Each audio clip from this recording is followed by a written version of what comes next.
তই নাকে মুখে কামৰূপৰ কাছ খুবুৱাই খুবুৱাই মাৰি হ'ব ভকতে সামন্ত সৈন্য একেবাৰে কম টকাৰ বাবে খিলজী সৈন্যই সহজে বন্দী কৰিলে তেওঁ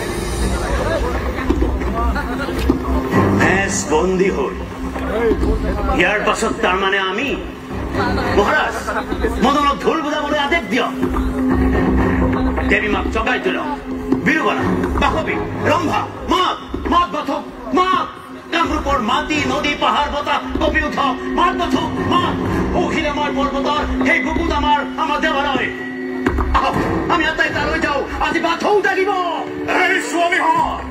যা উত্তল চন্দ্ৰ জগাই তোৰ বাথৌ আদেশ কৰক মহাৰাজ বজা ঢোল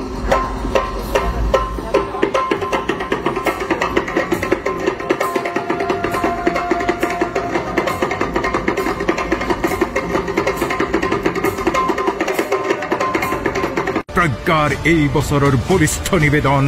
মহানায়ক মহাৰাজ পৃথু সন্ধিয়া 6 বজাত গুৱাহাটীৰ ফাঁচী বজাৰ লাচিত ঘাটত মঞ্চস্থ হ'ব মহানায়ক মহাৰাজ পৃথু।